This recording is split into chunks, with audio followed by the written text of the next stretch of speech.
Chapter 20. The showers had stopped, but the skies were still threatening.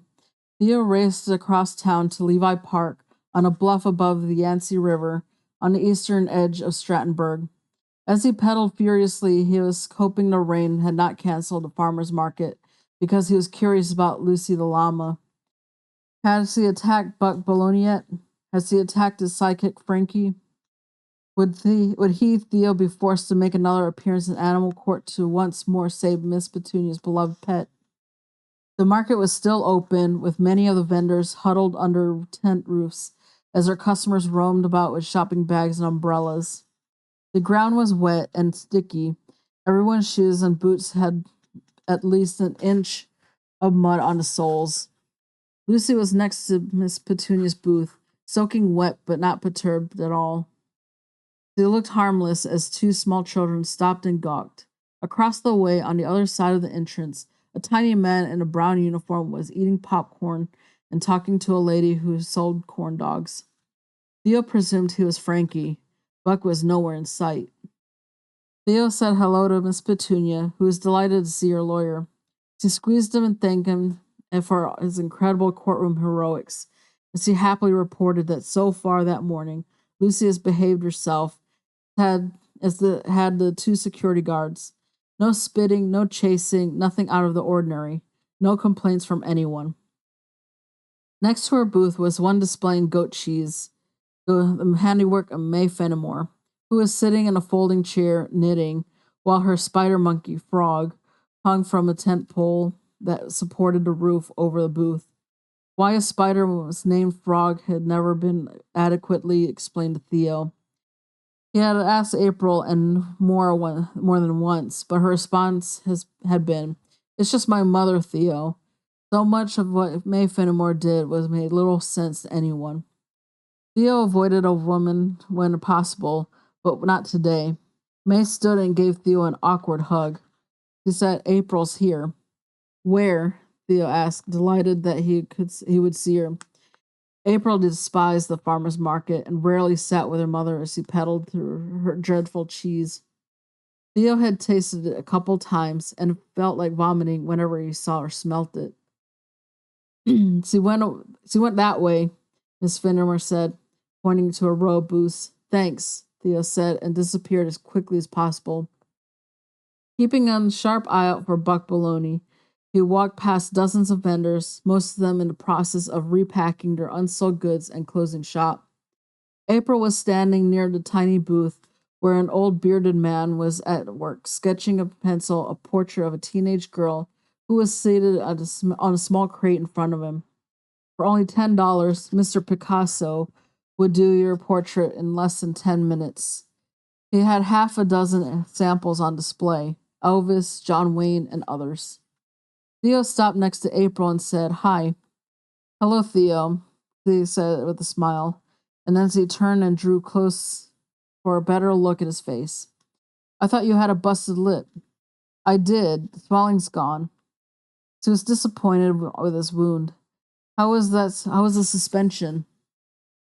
"Overrated. Pretty boring, really. I actually missed school." They began to slowly walk away. "What are you doing here?" he asked. "My mom begged me to come today. She said we might need an extra eyewitness in case Lucy starts spitting at people. So far, she hasn't felt the urge. What are you doing here?" "I came to check on Lucy, to see if I might be needed in animal court again. Can we talk in secret?"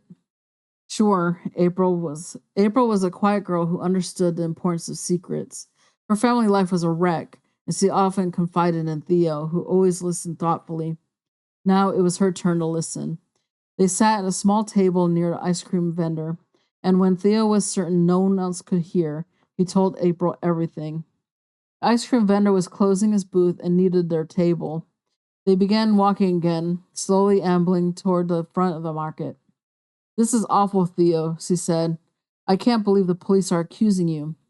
"I can't either, but I guess I look pretty guilty." "What do your parents think?" "They're worried, and I get the feeling they're doing a lot of talking when I'm not around. You know how parents are." "Not really. You have normal parents, Theo. I do not."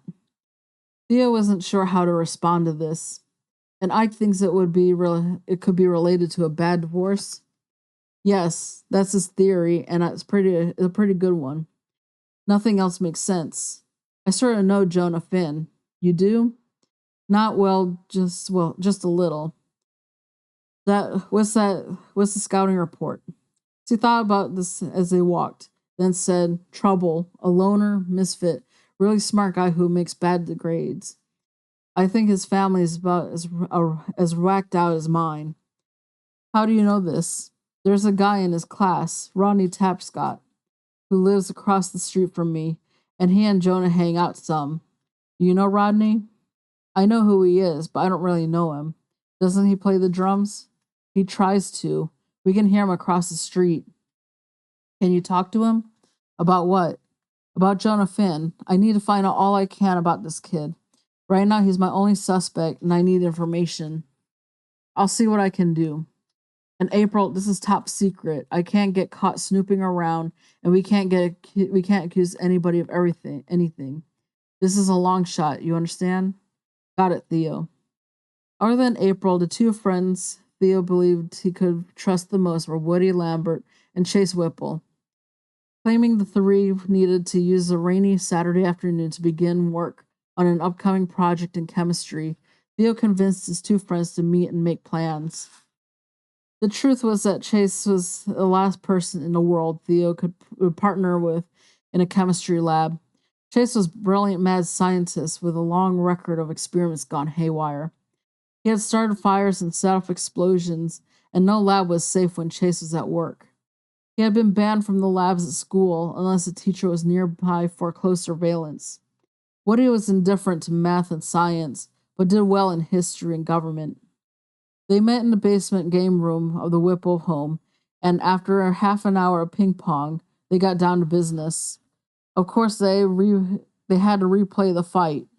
Chase, who had never struck another person in anger, had witnessed the entire brawl and had been thrilled with the excitement.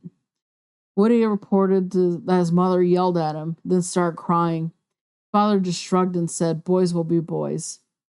Theo swore them to secrecy.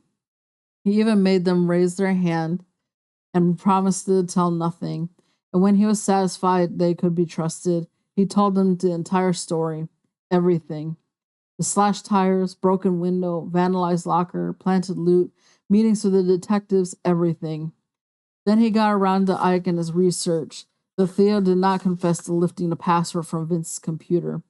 He described how Ike had gone through the law firm's divorce files and identified a probable suspect or suspects.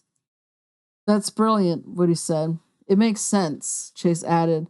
The guy behind all of this is somebody who hates you and you don't even realize it.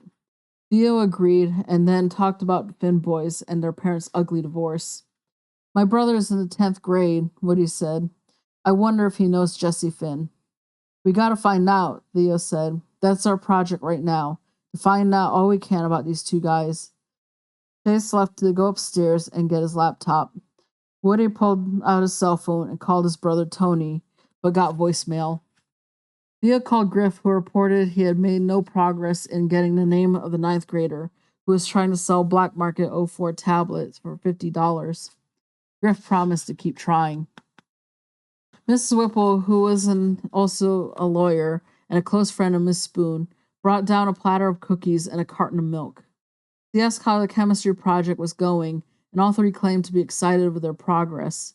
After she left, Chase went to the website of Strattonburg High School, and after a few minutes of browsing, said, There are 320 ninth graders at SHS. Guess how many names are Jesse? 4, Woody said. 3, Theo said. 2, Chase answered. Jesse Finn and Jesse Newmeyer. We need to get the name from Griff. I'm trying, Theo said. Griff, Woody hissed. I'm going to punch that kid out next time I catch him off campus. I can't believe he jumped on me like that. What a little twerp. Knock it off, Theo said. As of now, Griff is on our side. Besides, he apologized. So did Baxter. Baxter hasn't apologized to me.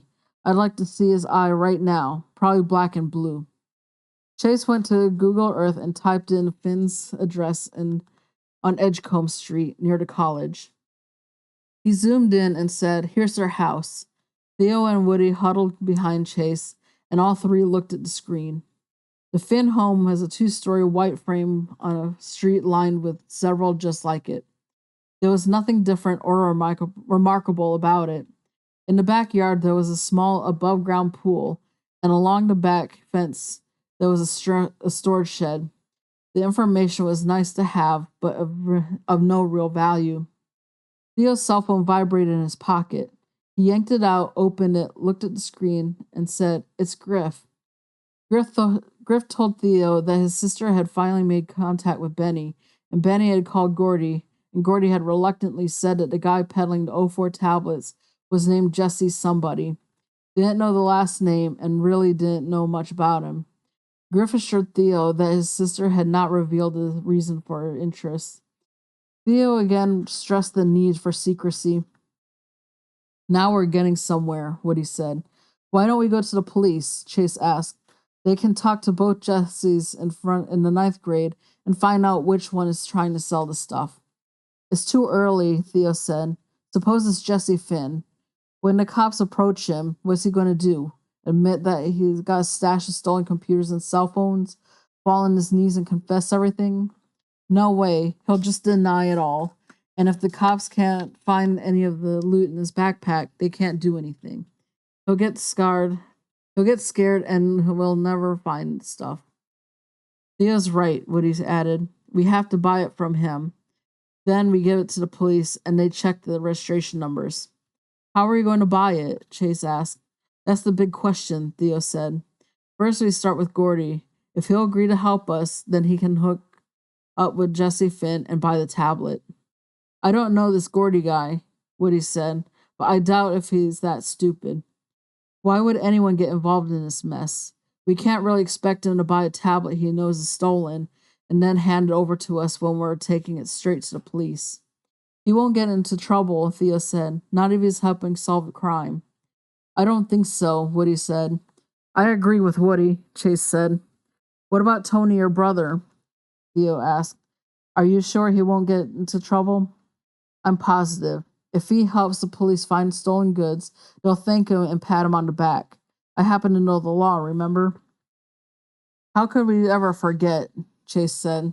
"Well, as you know, Tony will do anything. He's an idiot and loves to meddle in everyone else's business." "That's a great idea, Theo, but where do we get $50? "I've already got it," Theo said. Woody looked at Chase, who said, "Why am I not surprised?" "Call him again," Theo said, and Woody pulled out his cell phone. He smiled as it was ringing and then said, "Hey, Tony, it's me."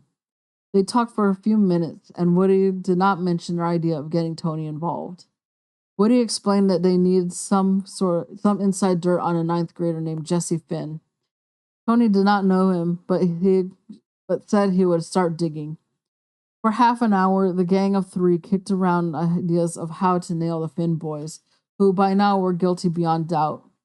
Chase found their photos from a student directory and printed in large copies of their faces. Theo stared at the two, certain that he had never seen them before. Jesse Finn had a Facebook page, Jonah did not, and Chase scanned it but found nothing that would interest them or help in their research for clues. Woody, who was sprawled on the sofa playing catch with a ping pong ball, remembered the story. "You know, this makes perfect sense. I have 2 cousins who live near Baltimore, and last year their parents went through a nasty divorce. It was awful. I remember my 2 cousins saying bad things about their father's divorce lawyer. They really hated the guy, and I guess he was just doing his job. Does your mother worry about such things, Theo?" "I'm sure she does, but she never talks about it. It's her job," Chase observed, "the son of a lawyer." That's the end of chapter 20.